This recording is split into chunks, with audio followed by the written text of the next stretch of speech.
Bonjour à tous et bienvenue sur Mosaïque Cristal. Nous sommes tous des femmes. Ça pourrait devenir un slogan, c'est en tout cas le thème sur lequel va s'exprimer notre invité du jour. Et c'est un homme, Alain Lheureux, bonjour. Bonjour. Et merci de participer à cette émission. Je vous donnerai la parole tout à l'heure. Marie-Morgane Sorel, la porte-parole des internautes. Coucou. Salut. Et puis dans cette émission, on reviendra aussi sur l'exercice de grande ampleur des pompiers dans une entreprise de charpente à Bitche. On fera le point sur la programmation des musées de Sarreguemines et puis on reviendra sur la journée internationale des droits des femmes. Une cérémonie a eu lieu hier en sous-préfecture de Sarreguemines. Ce matin, c'est un forum d'orientation et de formation qui s'est déroulé à l'hôtel de ville de Sarreguemines. C'est le cas tous les ans depuis 2016. Uranie est sur place, bonjour. Salut Julia. Il y avait beaucoup d'exposants et de visiteurs ce matin ? Oui, beaucoup. Alors surtout tôt ce matin parce que là, c'est en train de remballer derrière moi deux rangées puisque c'était jusqu'à midi.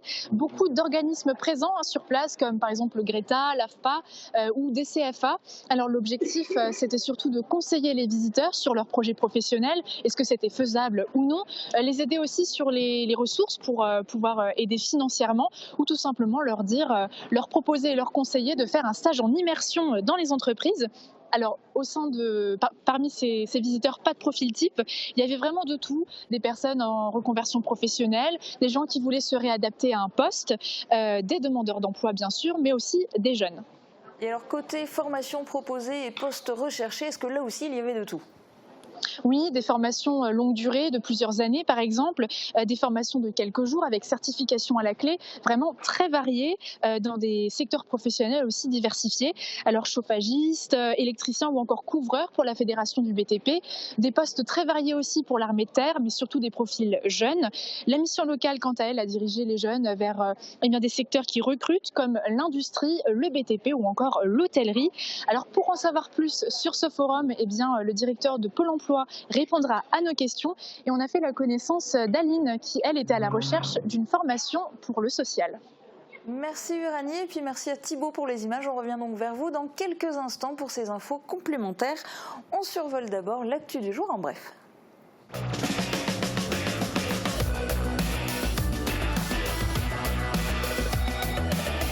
Les crèches de l'Agglo éveillent la petite enfance et facilitent la vie des actifs.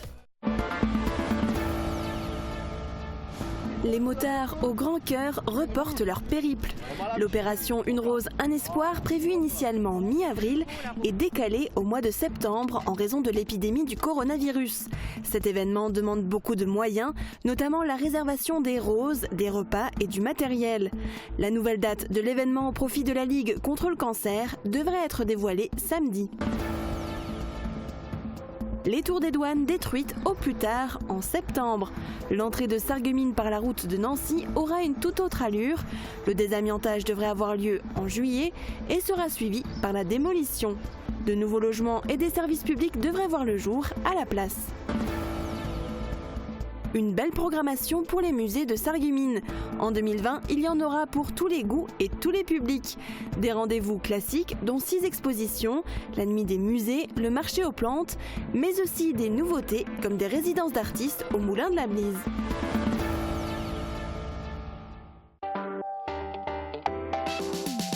L'embellissement pour moi passe aussi par un... Campagne des municipales à Sarreguemines, 5 têtes de liste sur 7 sont à l'écran. Après tirage au sort, c'est au tour de Nicole Muller-Becker pour la liste Sarreguemines pour demain, avec ses 15 minutes pour convaincre, demain sur Mosaïque Cristal. Mais je veux également... Pas de belle programmation pour le moment côté météo. Gardez vos parapluies à portée de main, comme va vous le confirmer Marie-Morgane en s'appuyant sur les prévisions de Météo France. Avec le Crédit Mutuel, partenaire des grands événements sportifs.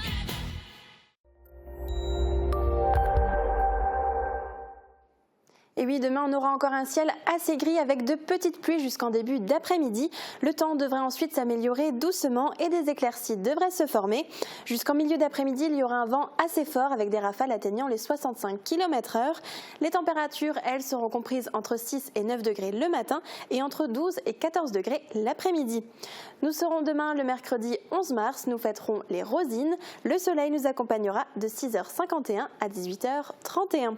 L'image du jour nous est envoyée envoyé par Guy Adam. La pluie a fait ressortir de belles couleurs en forêt.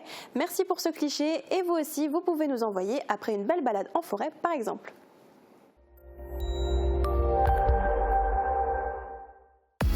La communauté des communes Place Aigné à Beach offre de nombreux services pour faciliter le quotidien de ses habitants.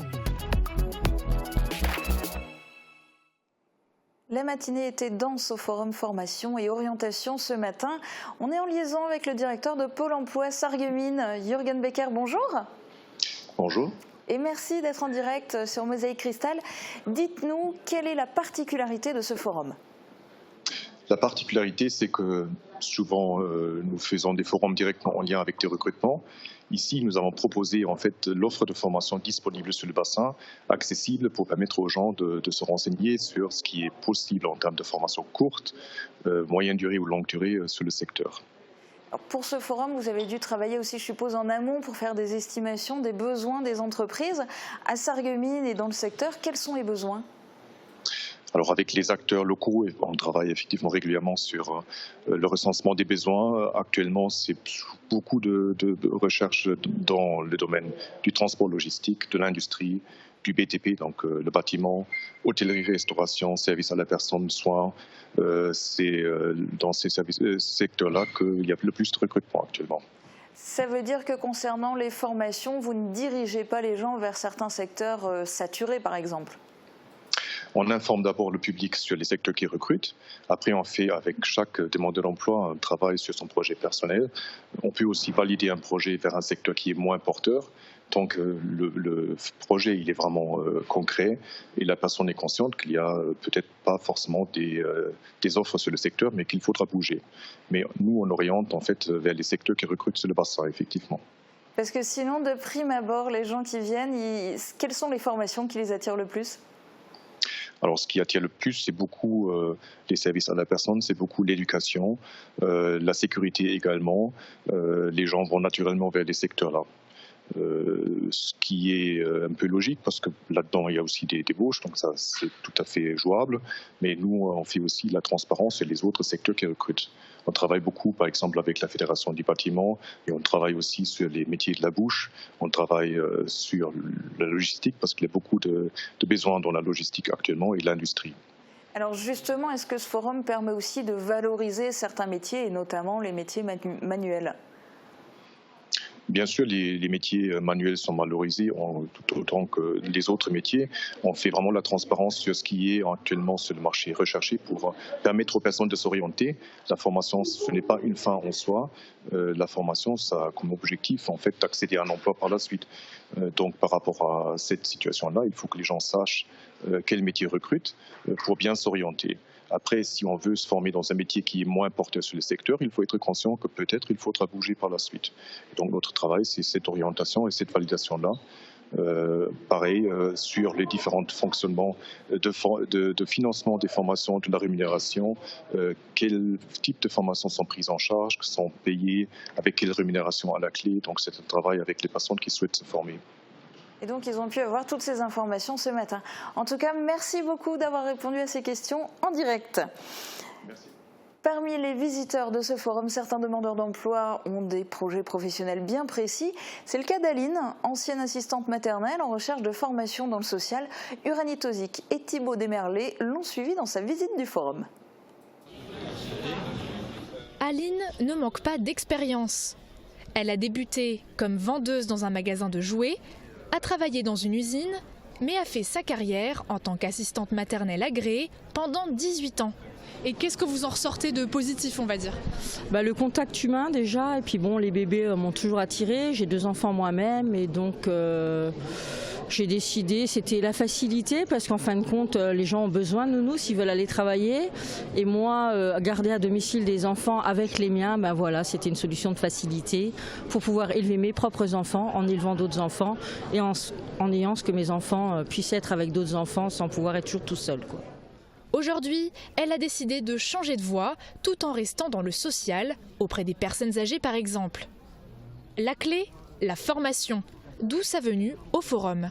Par l'AFPA, je me suis renseignée, donc je vais faire un actif projet qui va me permettre de savoir si une formation m'intéresse, savoir si justement par la suite je pourrais justement trouver un métier et un contrat donc, qui pourrait me permettre de ne plus être demandeuse d'emploi. Et par le Greta, justement, en étant à la frontière, me perfectionner en allemand et dans les langues pour pouvoir, puisque sur Sarrebruck, Sarrelouis, les environs, il y a quand même des demandes de métiers, mais mon allemand est trop basique pour pouvoir postuler. Des entretiens qui lui auront permis de se renseigner sur les possibilités de financement, nerf de la guerre. En me renseignant, je me suis lancée, j'ai créé mon compte formation parce que c'est vrai que c'est des choses qu'on ne sait pas tout de suite.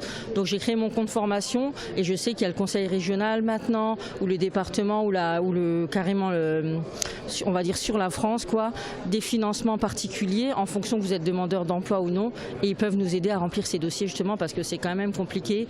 Même si je sais me servir d'un ordinateur, ce n'est pas toujours facile de pouvoir trouver le financement complet parce que souvent ça a un coût quand même élevé, Aline repart avec des réponses et des rendez-vous dans l'agenda, notamment au Greta, pour une réunion d'information.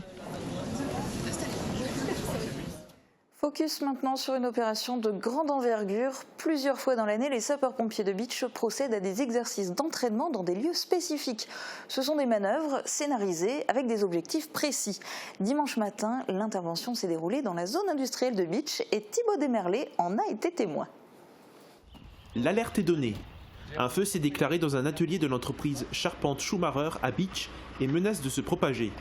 Un civil blessé a été signalé à l'intérieur. Heureusement, il ne s'agit là que d'un exercice. Plus de 20 sapeurs-pompiers ont participé à cette intervention qui a rassemblé d'énormes moyens. Le déroulé de la manœuvre est scénarisé. En fonction des décisions prises par les pompiers lors de l'opération, l'animateur observateur aggrave ou améliore le scénario. Une constante évolution qui oblige le groupe d'intervention à réagir rapidement. Donc on a par exemple 2 blessés, dans un premier temps on dit qu'il n'y en a qu'un et on me confirme qu'il y en a une deuxième. Donc il faut que je réaxe l'objectif de l'intervention et on gère à fur et à mesure de l'opération. Un malaise a également été simulé pour ajouter une difficulté supplémentaire. Ici on bataille sur plusieurs fronts, il faut maîtriser le feu mais aussi s'occuper des vies humaines en danger. Le groupe doit mettre en place un réseau hydraulique durable et tenable pour pouvoir empêcher la propagation de l'incendie puis l'éliminer. En parallèle, il faut secourir et prendre en charge les victimes. C'est le chef de groupe qui a pour mission de coordonner ces actions. Ces opérations d'envergure permettent à chacun de jouer son rôle à fond et de progresser. Mais au-delà de l'aspect technique, ce sont aussi des valeurs humaines qui sont développées. On développe à la fois la cohésion et à la fois l'esprit d'équipe et l'esprit de corps. C'est là qu'on voit aussi si on pousse un peu nos personnels, nos jeunes personnels qu'on connaît peu en fin de compte. L'idée de ces manœuvres-là, c'est un peu de les pousser dans leur dernier retranchement. C'est-à-dire que si demain, je pars d'un principe que si l'entraînement est difficile, l'intervention est facile. Une fois la mission achevée, le matériel est reconditionné, un retour d'expérience est ensuite effectué pour voir ce qui a bien marché et à l'inverse, ce qui doit être amélioré. Ce sont des exercices nécessaires. On ne se lève pas le dimanche matin pour cueillir des champignons. On se lève le dimanche matin pour travailler, pour progresser dans nos techniques. Et à un moment donné, il n'y a que les manœuvres qui payent. Voilà. Pour une simple visite ou pour un événement plus particulier, les musées de Sarreguemines ouvrent leurs portes tout au long de l'année. Fête des enfants, veillées, marché aux plantes, journée du patrimoine, des rendez-vous renouvelés pour 2020. Et parmi la programmation, des nouveautés aussi. Reportage d'Uranie Tozic. L'année démarre bien pour les musées avec 6 nouvelles expositions au compteur. L'une a débuté cette semaine avec des œuvres céramiques, sculptures et peintures d'Arnaud Lang à retrouver jusqu'au 17 mai au Moulin de la Blise. Comme chaque année, l'association Sarreguemines Passion est de la partie. Cette fois-ci, elle met à l'honneur Henri Lou, l'un des dessinateurs les plus célèbres de la faïencerie. Un événement sort du lot pour mai 2020, c'est Faïence Power, une exposition années 70, riche en couleurs, au musée de la faïence. On va remonter en fait à l'intérieur des années 70 avec le salon, la salle à manger, cuisine et la salle de bain. Et le visiteur pourra vraiment se promener à l'intérieur de ce mini appartement dans notre salle d'exposition, regarder les anciennes pubs dans une télé qu'on va reconstituer, voilà, tourner autour du buffet de la cuisine, ouvrir les placards pour découvrir ce qui se cache dedans. Tout ça, c'est prévu avec une lecture pour adultes, mais aussi pour enfants. Notre but, c'est vraiment de montrer que la faïencerie de Sarreguemines, ce n'est pas que des services de table, mais qu'il y a une multitude d'autres produits qui ont été produits. Ils ont produit des sanitaires, ça c'est un peu moins connu, du carrelage. À l'occasion de la nuit des musées, un porte-savon vintage sera dévoilé et mis en vente. Il s'agit d'une création des équipes céramistes et des élèves du lycée Loritz à Nancy. Autre nouveauté, les résidences d'artistes avec logement au Moulin de la Blise. C'est la dessinatrice Amanda Meyer qui ouvre le bal pour 3 mois de travail. Alors ça va être pas mal de recherche et d'expérimentation. En fait, j'aimerais beaucoup travailler autour de l'objet utile et ludique. Donc essayer d'inventer ou de chercher des objets qui peuvent être manipulés par des enfants, même s'ils sont en céramique. L'objectif est vraiment de montrer comment on peut proposer une réinterprétation contemporaine des anciennes collections patrimoniales, que ce soit le travail sur les vieux moules ou alors sur les décors, les inspirations des faïenciers qui ont travaillé sous l'annexion. Et les enfants partiront de fragments de moules et de pièces pour en faire une œuvre collective plus moderne. Elle sera présentée le 16 mai lors de la nuit des musées. Et il y a d'autres rendez-vous que l'on peut citer, mais sans être exhaustif. La projection d'un film alsacien le 29 mars dans le cadre du festival Mireille de Plate, la traditionnelle fête des enfants le 1er avril, et puis plus tard dans l'année, les journées du patrimoine et le Noël des musées, où d'autres surprises vous attendent. Sandrine vous donnera régulièrement les infos les jeudis dans sa chronique Sortir. Femmes de culture, c'était la thématique choisie cette année par le sous-préfet pour la réception organisée à l'occasion de la Journée internationale des droits de la femme. Une trentaine de personnalités féminines étaient présentes hier à ses côtés. Reportage de Thomas Drouin et Guillaume Dumonteil. Et on peut citer également une autre femme, Claire Gibault, qui a été la première femme au orchestre de la Scala de Milan, dans des années beaucoup plus récentes. Des femmes qui ont eu de grandes responsabilités dans le monde de la culture, il y en a eu, mais pas beaucoup, et elles ont occupé ces fonctions dans un passé pas si lointain. Un exemple, celui de Marguerite Yourcenar. En 1980, elle est devenue la première femme élue à l'Académie française, une vénérable institution créée pourtant en 1634 par le cardinal de Richelieu. Depuis l'élection de Marguerite Yourcenar, il n'y a eu que 8 femmes élues contre 65 hommes.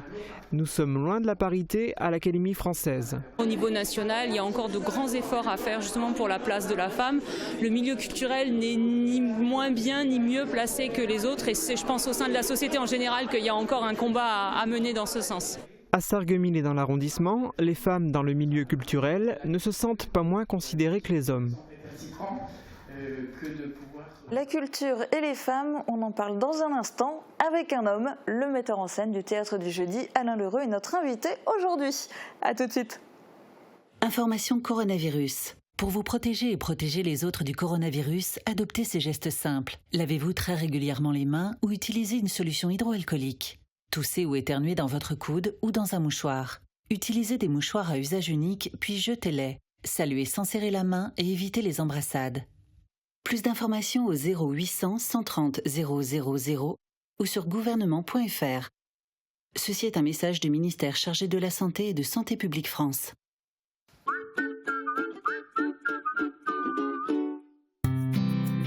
Un décor cosy et chaleureux, une équipe sympathique, une cuisine faite de produits frais, une vue magnifique sur le golfe de Sarreguemines. Le Green, le restaurant qui ne manquera pas de vous séduire. Du 24 mars au 7 avril, la ville de Sarreguemines vous propose la 22e édition du festival de langue francique Mireille de Plate. De nombreuses animations à partager, des expositions, du théâtre, des chansons, de l'humour, des rencontres, des conférences et de nombreux ateliers. Programme complet à découvrir sur sarreguemines.fr.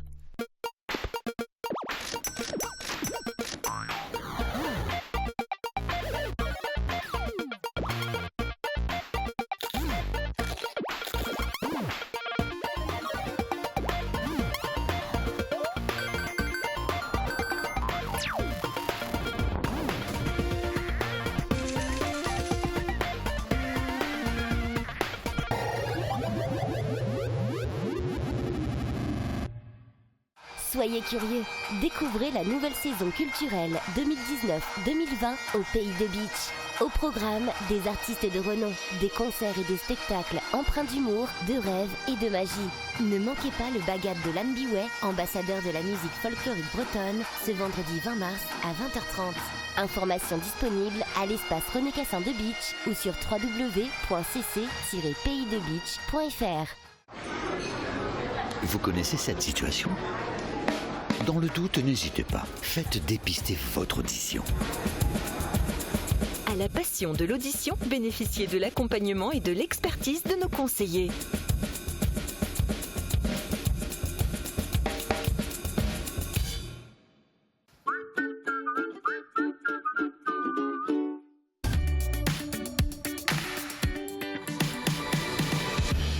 Faire des travaux de rénovation énergétique, le conseiller FER, le référent incontournable. Grâce à son indépendance, le conseiller FER vous apporte les réponses techniques et financières tout au long de votre projet de rénovation, que vous habitiez dans une maison individuelle ou dans une copropriété. Il a une mission de service public. En Moselle-Est, sa mission a été créée grâce à la région, l'ADEME, la communauté d'agglomération de Forbach et le syndicat du pays de Sarreguemines. Il est proche de chez vous. Il est neutre, objectif et ses conseils sont gratuits. Il vous aidera à prioriser les travaux tout en précisant la pertinence de chacun. Il vous indiquera les aides financières mobilisables adaptées à votre situation. Surtout, il vous mettra en garde sur toutes les démarches frauduleuses du marché de la rénovation énergétique. Il tient à votre disposition des documentations expertes et de qualité. Les conseillers FER ne vous vendent rien et ça change tout. Alors n'attendez plus et rencontrez le conseiller le plus proche de chez vous en consultant le site fer.fr. À bientôt pour de nouvelles infos énergie.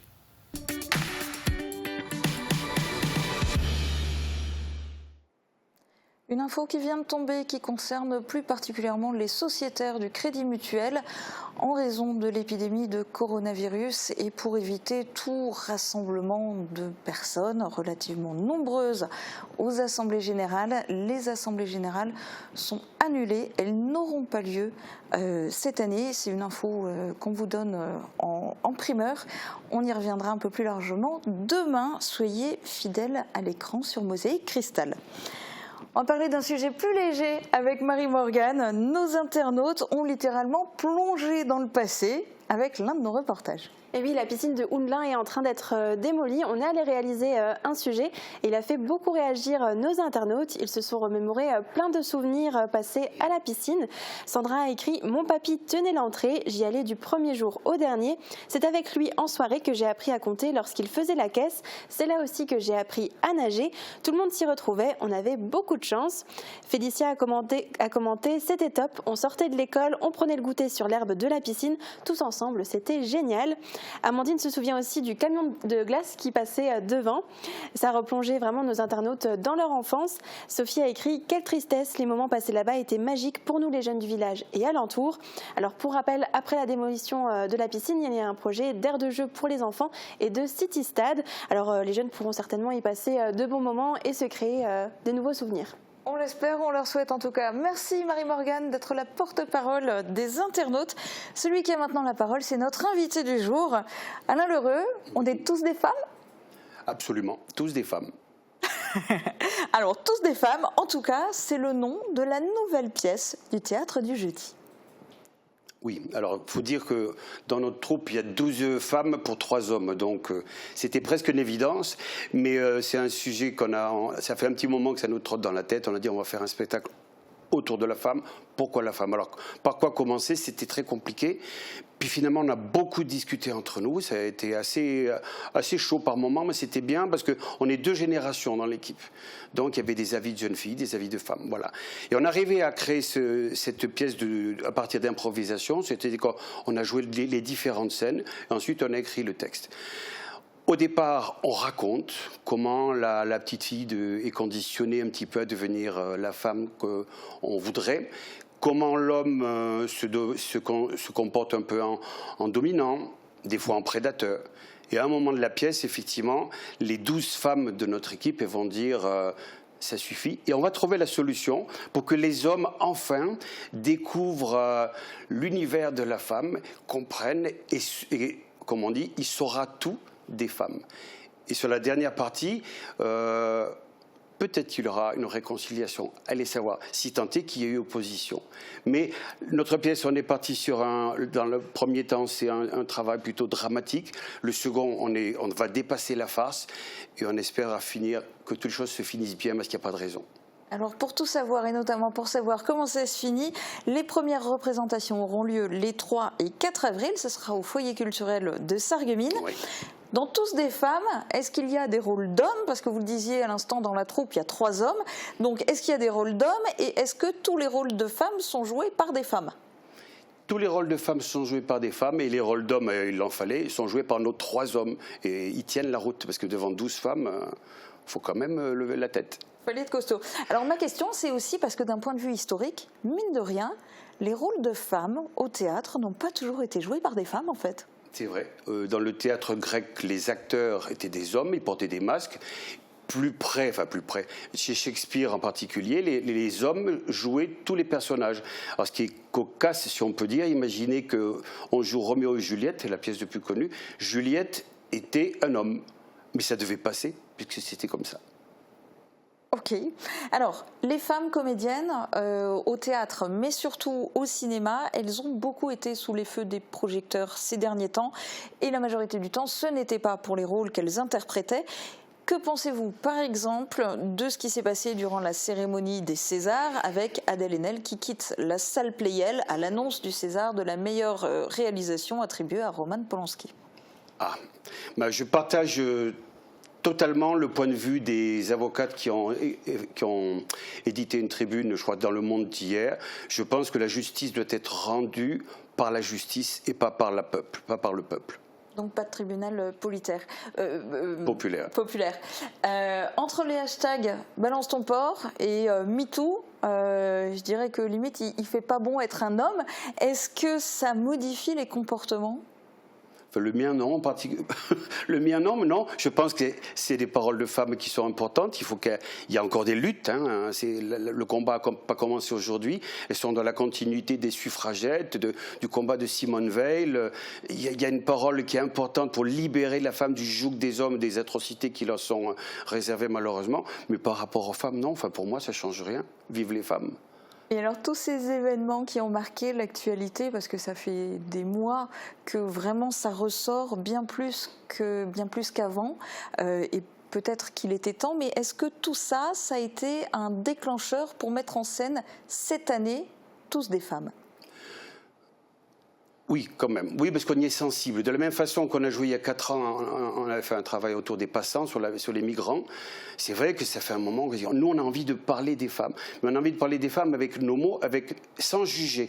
Dans notre pièce, on ne donne pas de leçons, on raconte, on a improvisé. Il y a eu des choses très jolies qui se sont passées.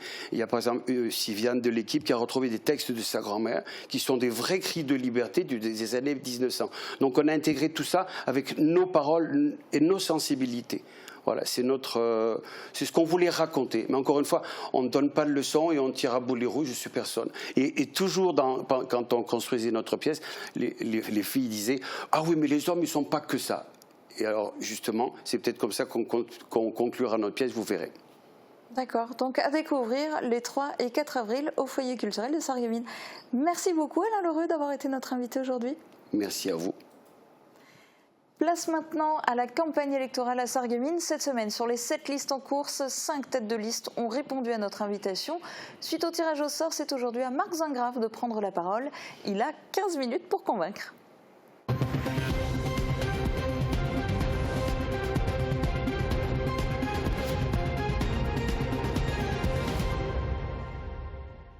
Marc Zingrave, bonjour. Bonjour Francis.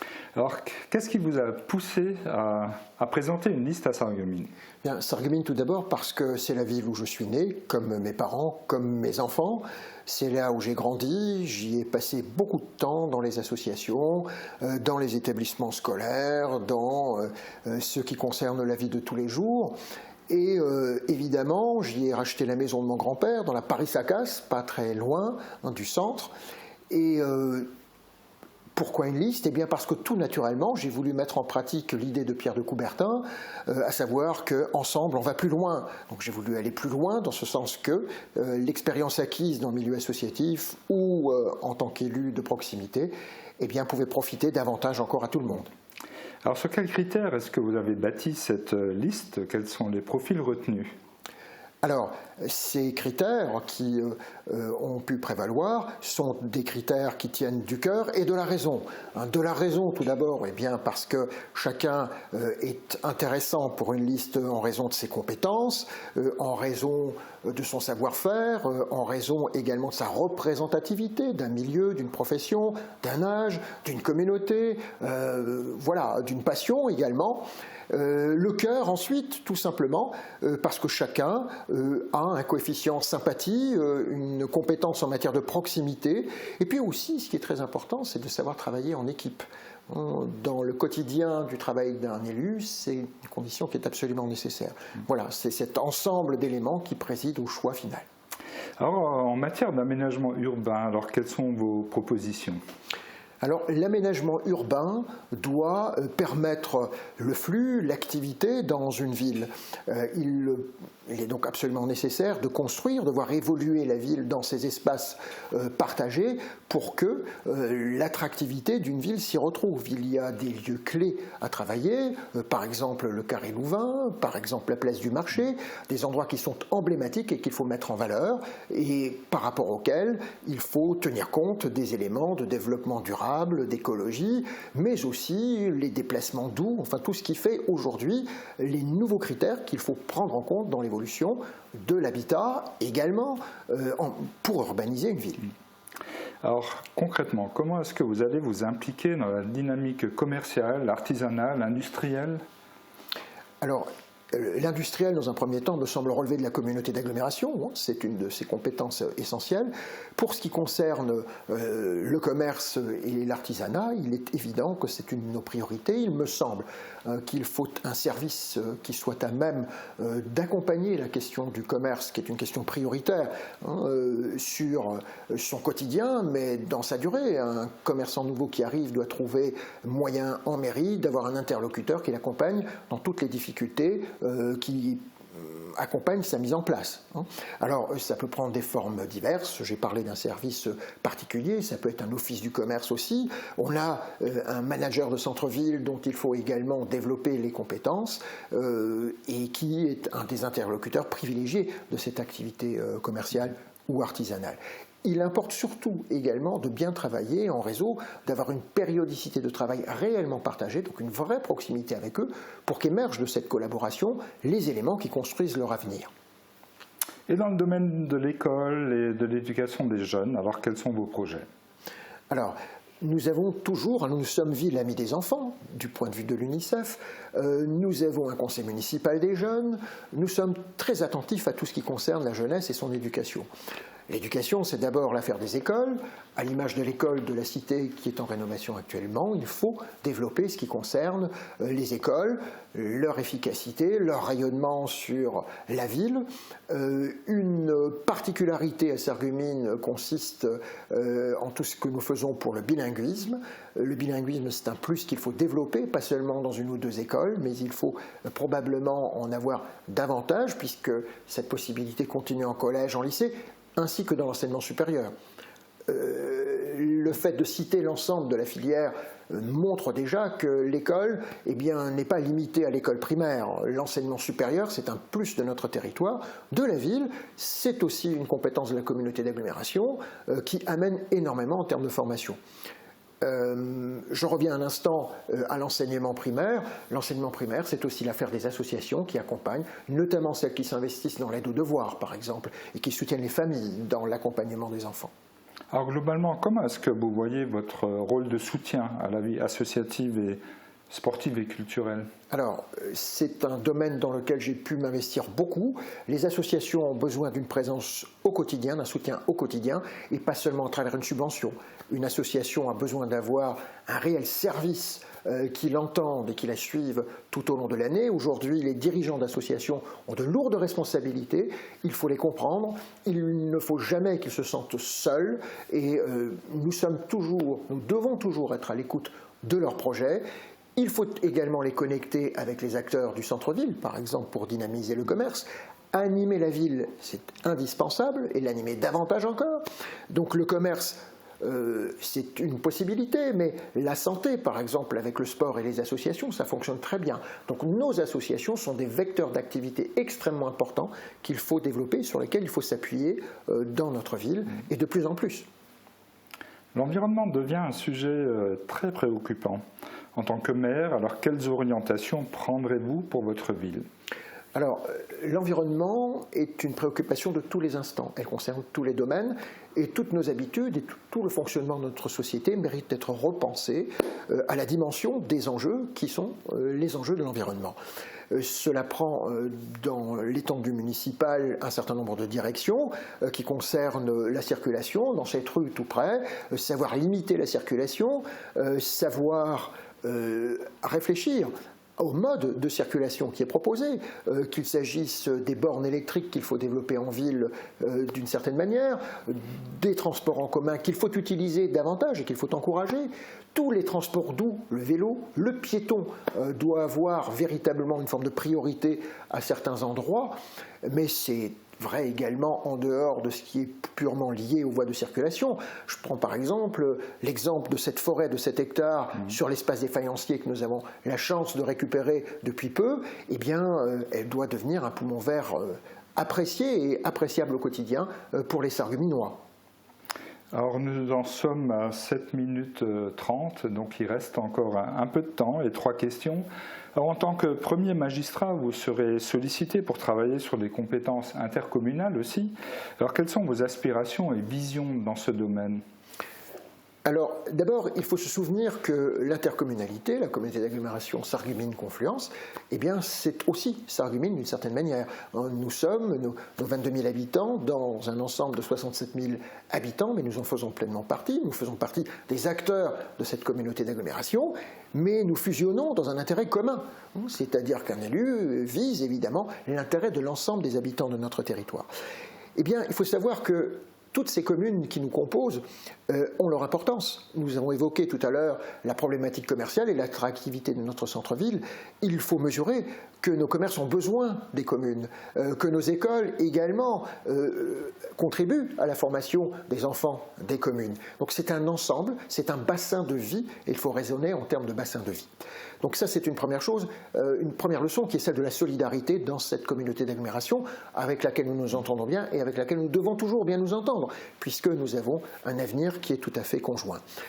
Ensuite, il y a à se souvenir que la première compétence à laquelle nous devons tous nous attacher, c'est celle de l'emploi, du développement économique. Car sur un territoire sans un emploi dynamique, tout ce que nous avons pu discuter auparavant sera menacé. L'emploi, c'est la condition d'une vie confortable pour les familles, d'un espoir, d'une bonne éducation, et puis c'est aussi les moyens d'intervenir en matière d'écologie, de développement durable, d'une manière beaucoup plus facile. L'emploi reste donc une priorité à laquelle nous devons travailler. La communauté d'agglomération prend de plus en plus d'importance dans l'ensemble des domaines de la vie quotidienne, puisque au 1er janvier cette année, c'est la compétence de l'eau qui a été transférée. On se rend compte que la communauté d'agglomération est pleinement dans la notion de service à la population. Il est important qu'on développe de manière absolument parallèle également la nécessité de la proximité de la communauté d'agglomération avec la population. Autant tous les maires dans leur commune sont très proches de la population qui sont également leurs électeurs, il importe aussi de constater qu'au niveau de la communauté d'agglomération, cette proximité qu'attend la population doit également être prise en compte. Alors Marc Zingraff, au-delà des paroles, il y a les actes. Alors pourquoi les électeurs devraient-ils vous faire confiance ? Alors quand vous serez à 1 minute de la fin, une petite sonnerie va sonner, elle vous dira, voilà, il vous reste 1 minute pour conclure. Voilà. Alors pourquoi les électeurs devraient-ils me faire confiance ? Dans les dossiers qui m'ont été confiés, à savoir en ce qui concerne la communauté d'agglomération de l'enseignement supérieur, en ce qui concerne la ville, les dossiers relatifs au sport, ainsi que la charge un peu transdisciplinaire du premier adjoint, eh bien, les électeurs de Sarreguemines ont pu me juger sur les années de pratique. Je considère que sur ce qui concerne les sports, l'essentiel de mes objectifs ont été atteints. Il n'y a guère que la question du boulodrome qui pourrait être discutée, mais dont on sait que pour bien des raisons indépendantes de ma volonté, nous n'avons pas pu conclure à ce jour. Cela reste à l'étude, notamment dans la perspective de l'espace des faïenceries. Il y a des bâtiments qu'on pourrait vraisemblablement récupérer pour donner un avenir et un prolongement à cette attente du club. Pour tous les autres, nous nous sommes appliqués, qu'il s'agisse du centre équestre, qu'il s'agisse du foot, qu'il s'agisse de l'athlétisme, pour aller dans le sens des projets qui ont été réalisés. Et ce, toujours dans une forme qui privilégie le dialogue, qui privilégie le contact, la présence, qu'on me juge sur l'ensemble de mes présences au moment des animations, des assemblées générales et sur le dialogue qu'il y a pu y avoir pendant toutes ces années. Et je dirais la même chose en ce qui concerne l'enseignement supérieur, que tous mes partenaires responsables des différentes formations puissent apprécier et puissent s'exprimer sur ce sujet. Les projets ont été menés à terme dans la réflexion, dans le dialogue, et si certains sont encore en course, nous parlons par exemple de l'IFSI, du bâtiment qui a été décidé il y a relativement peu pour une mise en route que mène maintenant la communauté d'agglomération, après des années de discussion avec les collectivités dont c'était la compétence. Eh bien, nous arrivons au terme, là aussi, de dossiers pour lesquels l'issue est positive. Voilà, donc pourquoi appuyer ma candidature? Eh bien, tout simplement parce que je crois qu'on peut trouver des éléments de repère pour faire un choix objectif. Il vous reste encore un peu de temps pour vous adresser à vos électeurs potentiels. Marc Zingraf. Alors la liste Sarreguemines à cœur battant mérite votre soutien, chers téléspectateurs.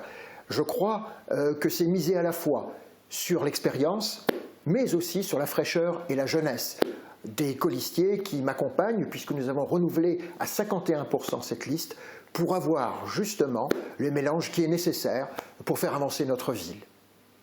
Merci beaucoup.